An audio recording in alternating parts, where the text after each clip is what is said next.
My name is John Eastman, and I work at the Quality Deer Management Association. I'm the Senior Director of Operations here.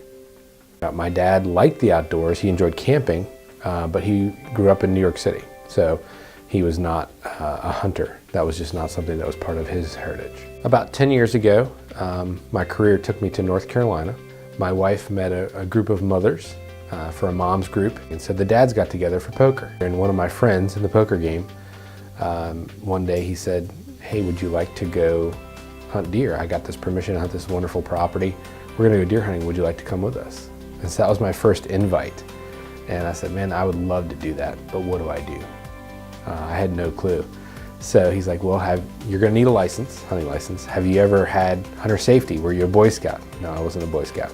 "Have you taken hunter safety?" No, I hadn't done that. So I took the course, and like most people who graduate from hunter education, it teaches you how to be safe, but doesn't necessarily teach you how to hunt. I knew there would be a learning curve in hunting, and I wanted to shorten that as much as I could.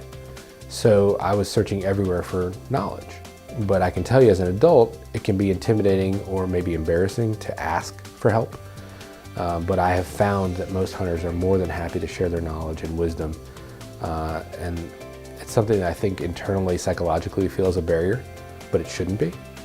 But it also takes a good mentor. It's really, really tough to get into hunting without somebody there kind of guiding you along the way. No matter how much knowledge you have, it's tough.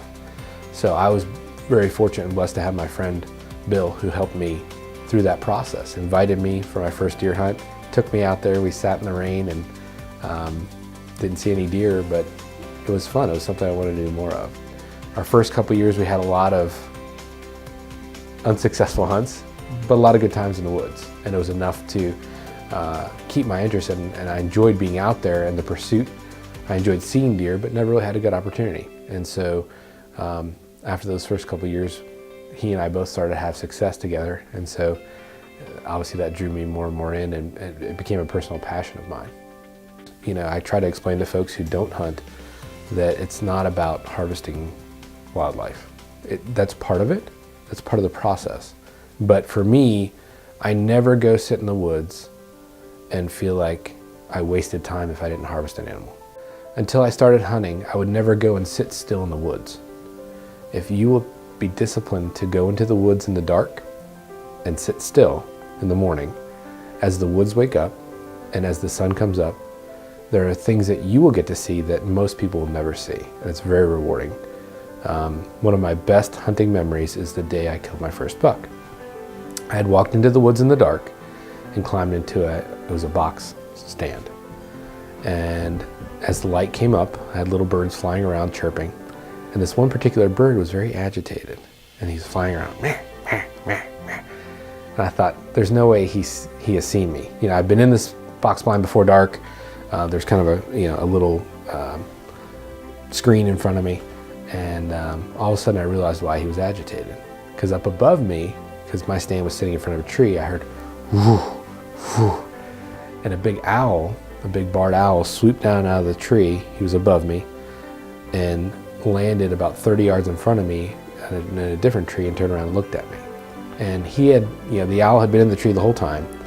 He had watched me walk in the dark, didn't make a sound, and I don't think I'd ever seen an owl in the wild before that moment.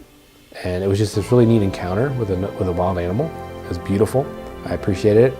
And 10 minutes later, a buck walked out, and I was able to harvest that buck. So I've always connected those two memories and realized that had I not been hunting, I would have never seen that.